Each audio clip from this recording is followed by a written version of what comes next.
राहुल गांधी ने अखबारों में ऐसा क्या लेख लिख दिया जिसके बाद से महाराष्ट्र की राजनीति एक बार फिर से गर्मा गई। भारतीय जनता पार्टी इसका जवाब देने पर मजबूर हो गई और इलेक्शन रिगिंग के आरोप को दोबारा अखबार में एडिटोरियल के माध्यम से लिख करके अब बहुत सारे भारतीय जनता पार्टी के समर्थक ये क्यों बोल रहे हैं कि राहुल गांधी और उनकी पार्टी और समूचा विपक्ष बिहार में अपनी आगामी हार का बिगुल पहले बचा रहा है। ये सारी चीजें अब इसके बारे में चर्चा शुरू हो गई है, लेकिन इसके कोर में, इसके क्रक्स में है महाराष्ट्र विधानसभा चुनाव के नतीजे। राहुल गांधी ने लेख में 5 पॉइंट में यह बताने की कोशिश की है कि उन्हें क्यों लगता है कि एक 5 फॉर्मूले से 5 स्टेप्स का इस्तेमाल करके मैंडेट चुराया गया है। उनका तर्क क्या है वो जानने की कोशिश करते हैं और भारतीय जनता पार्टी की तरफ से जवाब क्या दिया गया है वो भी आपको दिखाएंगे। नमस्कार, मेरा नाम है संकेत उपाध्याय और आप देख रहे हैं इशारों इशारों में। आज के इंडियन एक्सप्रेस में राहुल गांधी का एक लेख आया है। ये लेख अभी इसको आप अपने स्क्रीन पर देख सकते हैं। इसमें साफ साफ राहुल गांधी महाराष्ट्र के नतीजे के बारे में बोलते हुए दिखाई दे रहे हैं, जिसका शीर्षक है मैच फिक्सिंग महाराष्ट्र। नीचे की लाइन ये कहती है, voter rolls and CCTV footage are tools to be used to strengthen democracy, not ornaments to be locked up. The people of India have a right to be assured that no records have been or will be trashed. वो ये कहना चाह रहे हैं कि CCTV footage और जो role होता है, ये सारे वोटर रोल्स होते हैं, ये होता है लोकतंत्र को मजबूत करने के लिए। ये औजार हैं लोकतंत्र को मजबूत करने के लिए, ना ही कोई आभूषण जिनको अलमारी में बंद कर दिया जाए। और इस वजह से अगर ये नहीं किया जाएगा तो आप ये जान लीजिए कि इस देश के लोगों को अधिकार है ये जानने का कि चुनाव किस तरीके से हुआ और उसके रिकॉर्ड्स के साथ घालमेल तो नहीं हुआ है। राहुल गांधी दरअसल 5 पॉइंट्स में इस लेख में ये बताने का प्रयास कर रहे हैं कि किस तरीके से उनको लगता है महाराष्ट्र के नतीजे सही नहीं हैं और उनको बीजेपी ने फिक्स कर लिया है। जैसे कि शीर्षक भी कहता है, मैच फिक्सिंग महाराष्ट्र। इसमें 5 स्टेप्स वो बता रहे हैं, जिसमें स्टेप 1 है rig the panel appointment of umpires. उसके बाद कहते हैं inflate the voter register with fake voters. तीसरा स्टेप है inflate voter turnout figures on top of an inflated voter base. फिर step 4 pinpoint targeted bogus voting turn BJP into Bradman. और step 5 conceal the evidence trail. एक एक करके बहुत संक्षिप्त में आपको बताना चाहते हैं कि वो कहना क्या चाह रहे हैं। Rig the panel appointment of umpires, इस पॉइंट में राहुल गांधी ये बताना चाहते हैं कि सबसे पहली शुरुआत बीजेपी ने इस तरीके से की कि उन्होंने इलेक्शन कमीशन में कौन चुनाव आयुक्त बनेगा उसके डिसीजन मेकिंग को ही रिग कर लिया। एक प्रक्रिया थी जिसमें पहले सरकार के एक नुमाइंदे, एक लीडर ऑफ ऑपोजिशन और एक चीफ जस्टिस ऑफ इंडिया हुआ करते थे। इसको सरकार ने बदल करके प्रधानमंत्री, उसके बाद केंद्रीय कैबिनेट से एक मंत्री जैसे कि होम मिनिस्टर और लीडर ऑफ ऑपोजिशन, यानी कि पूरी तरीके से जो चयन है उसको पॉलिटिकल स्फीयर में ले आए। राहुल गांधी का ये कहना है और ये उस समय भी कांग्रेस पार्टी का कहना था कि यहां पर एक बहुत क्लियर 2:1 हो गया। अगर 3 लोगों में से एक प्रधानमंत्री हैं, एक उन्हीं की कैबिनेट का कोई मंत्री है और एक लीडर ऑफ ऑपोजिशन यानी कि राहुल गांधी हैं, तो राहुल गांधी अगर इसके विरोध में भी बोलेंगे तो हमेशा 2 लोग एक पक्ष में ही बोलेंगे, मोदी और उनके कैबिनेट मंत्री। अब वो अलग अलग तो नहीं होंगे ना, जो मोदी कह देंगे वही कैबिनेट मिनिस्टर भी मानेगा, इस केस में अमित शाह। तो ये उनका पहला पॉइंट है कि पहले तो आपने सिलेक्शन में 2:1 सिलेक्शन अपने फेवर में कर लिया और अपना मन मुताबिक चीफ इलेक्शन कमिश्नर और इलेक्शन कमिश्नर्स चुनने के लिए आपने एक जमीन तैयार कर ली, यानी कि अंपायर आपका हो गया। स्टेप 2 में वो कहते हैं inflate voter register with fake voters, कि आप फेक वोटर्स को ले आएं। इस पॉइंट में वो लिखते हैं election commission data shows that the number of registered voters in Maharashtra in 2019 Vidhan Sabha elections was 8.98 crore. वो ये कहते हैं कि इलेक्शन कमीशन का डेटा ये कहता है कि महाराष्ट्र में जो विधानसभा में वोटर था वो 8.98 करोड़ था। उसके बाद मई 2024 के लोकसभा चुनाव में वो 9.29 करोड़ हो गया। But a mere 5 months later by the November 2024 Vidhan Sabha elections, the number had leaped to 9.70 crores। उनका ये कहना है कि 9.29 करोड़ से 9.70 करोड़ हो गया, वो भी महज 4 से 5 महीने में। वो ये कहते हैं कि ये जो 31 लाख 5 साल में वोटर बढ़े, 5 ही महीने में 41 लाख वोटर्स कैसे बढ़ गए, इस तरीके की बढ़त वोटर्स में कैसे हो गई। ये उनका स्टेप 2 है, जिसमें वो ये कहते हैं कि आपने फेक वोटर्स बनाए और उनको बढ़ाया चुनाव में आपको लाभ देने के लिए।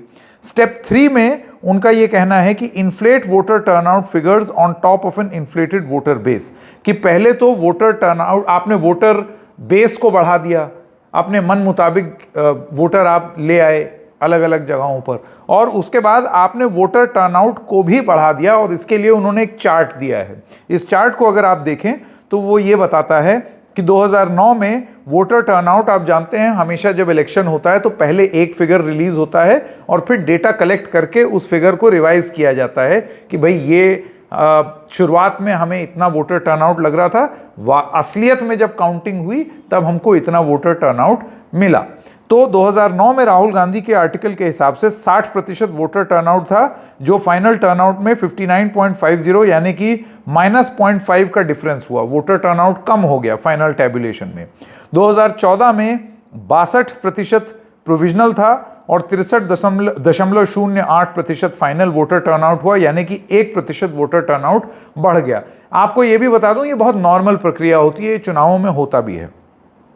2019 के चुनाव में 60.46% वोटर प्रोविजनल टर्नआउट था, यह बढ़ करके 61.10% यानी कि 0.64% वोटर टर्नआउट बढ़ा। राहुल गांधी का दावा यह है कि 2024 में 58.22% प्रोविजनल टर्नआउट था, लेकिन जब फाइनल टर्नआउट आया तो 66.05% हो गया, यानी कि वोटर टर्नआउट में अभूतपूर्व वृद्धि 7.83% से वोटर टर्नआउट बढ़ गया।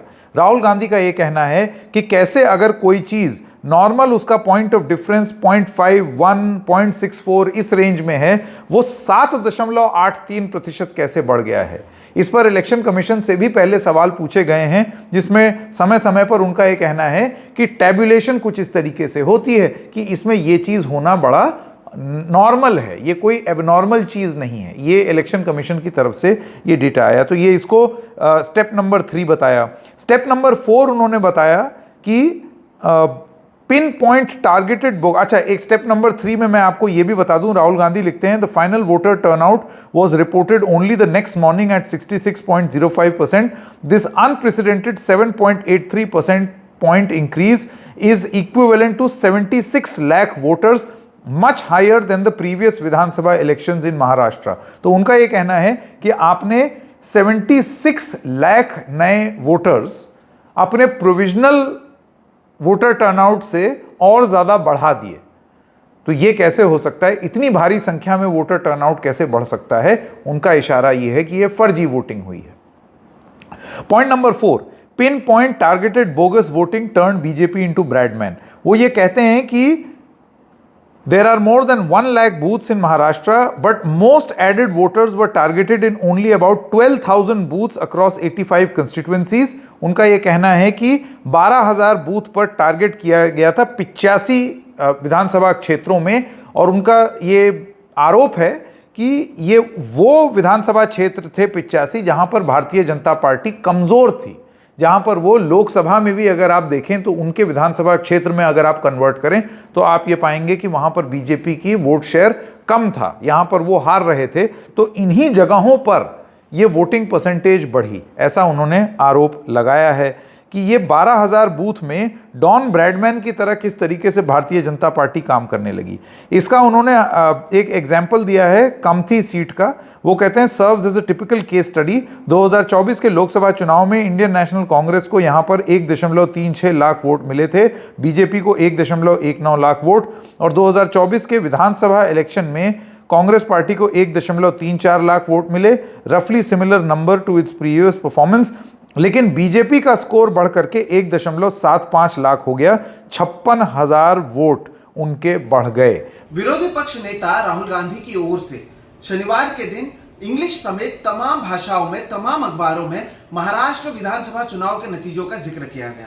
ये एक अहम खबर महाराष्ट्र को लेकर इसलिए भी है क्योंकि जिस तरह के चुनाव के नतीजे लोकसभा में आए थे और उसके 5 महीने बाद जिस तरीके के नतीजे विधानसभा में आए थे, उसे लेकर लगातार सवाल उठते रहे हैं।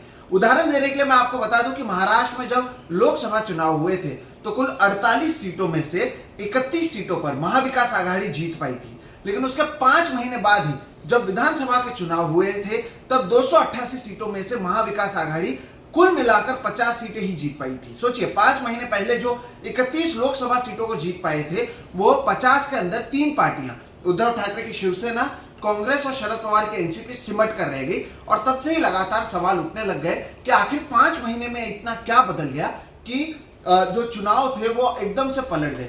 इसका एक जो उदाहरण राहुल गांधी ने लोकसभा में भी दिया था वो नांदेड़ से जुड़ा हुआ था। नांदेड़ में उपचुनाव हुए थे लोकसभा के लिए विधानसभा के साथ में ही, और नांदेड़ के उपचुनाव में लोकसभा के कांग्रेस का प्रत्याशी जीत गया, लेकिन वहां पर जो 6 विधानसभा के क्षेत्र थे 6 के 6 जगहों पर उनके प्रत्याशी हार गए। इसे लेकर भी वो सवाल उठाते रहे हैं और पूछते रहे हैं आखिर ये कैसे संभव है कि एक ही क्षेत्र में एक ही समय वोटर अलग अलग वोट्स कर रहे हैं, और एक तरीके से पूरे चुनाव आयोग की प्रक्रिया को लेकर वो सवाल उठाते रहे हैं। हालांकि ये मुद्दा नया नहीं है, लेकिन इसके अगर आप टाइमिंग को देखें तो बिहार के चुनाव होने वाले हैं, मुंबई बीएमसी के चुनाव होने वाले हैं, उससे पहले इस खबर को उठाया गया है। इससे लेकर लगातार हम सोहित मिश्रा ऑफिशियल पर या रेड माइक पर भी संकेत के साथ हमने इस पूरे मुद्दे पर बात की है, और ये कई सवाल हैं जो अब भी बरकरार है। हालांकि राहुल गांधी की ओर से जब अब सवाल उठाए गए हैं, क्या इसके बाद कोई इसका जवाब देगा, ये देखना महत्वपूर्ण होगा।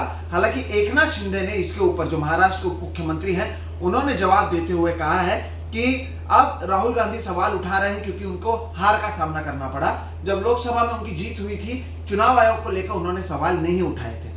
ये चुनाव को लेकर जो सवाल है वो बरकरार है। लगातार राहुल गांधी ने पहले लोकसभा के भीतर भी इस सवाल को उठाया था, अब वो एक बार फिर से कई जगहों पर लिख रहे हैं। ये देखना महत्वपूर्ण होगा कि चुनाव आयोग इसका जवाब किस तरह से दिखता है। लेकिन कम से कम महाराष्ट्र में ये जो सवाल बरकरार है वो 5-6 महीने बाद ही सही। सवाल ये भी है कि नवंबर में हुआ चुनाव था, अब क्यों ये सवाल वो उठा रहे हैं, लेकिन 6-7 महीने बाद ही सही राहुल गांधी इसे लेकर तमाम तरीके के सवाल अलग अलग जगहों पर पूछ रहे हैं, वो भी तब जब बिहार में चुनाव होने वाले हैं। भारतीय जनता पार्टी का ये कहना है कि ये कई बार देखा गया है कि विधानसभा और लोकसभा के नतीजे बहुत अलग होते हैं।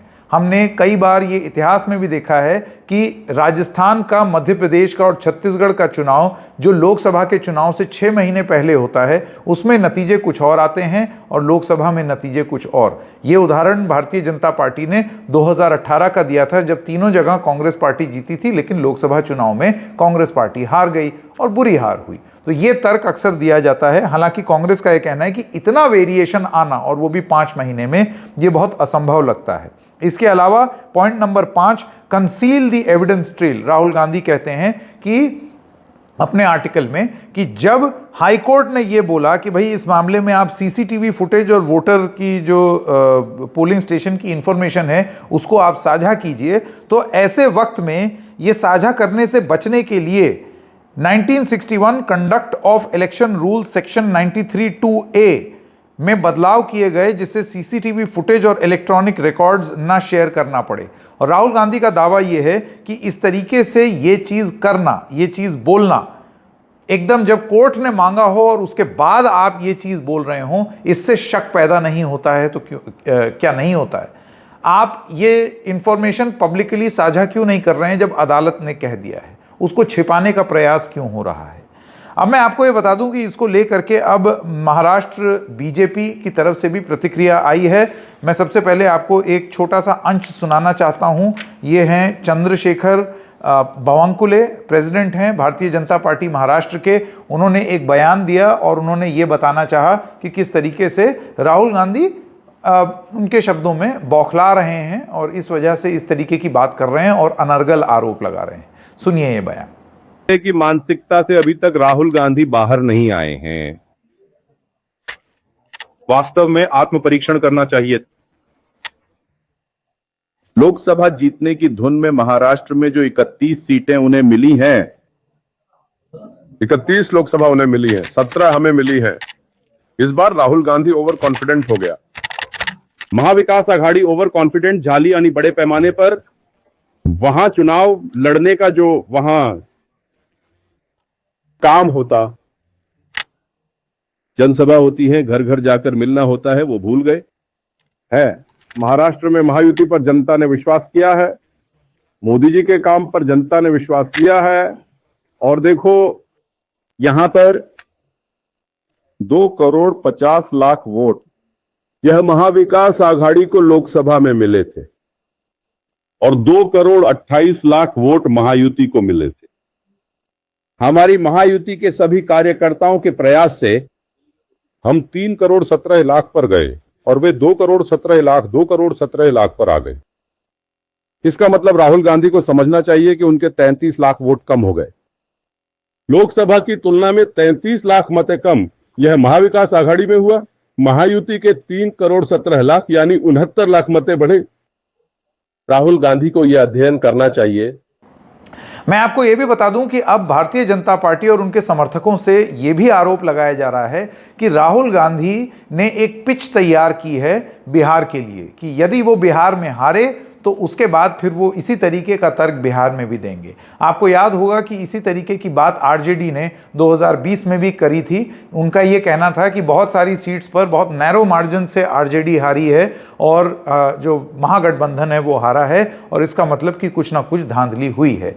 ये आरोप उन्होंने ज़रूर लगाए थे, लेकिन फिर उसको वो बहुत आगे नहीं ले जा पाए। तो क्या 2025 बिहार के लिए पिच तैयार कर रहे हैं राहुल गांधी, या कुछ ऐसे सवाल उठा रहे हैं जिनकी एक निष्पक्ष जांच ज़रूरी है? और इस सब को लेकर के भारतीय जनता पार्टी और कांग्रेस पार्टी के बीच में आरोप प्रत्यारोप का एक दौर चल पड़ा है। इशारों में बस इतना ही। हम फिर मिलेंगे किसी और मुद्दे के साथ। तब तक के लिए नमस्कार।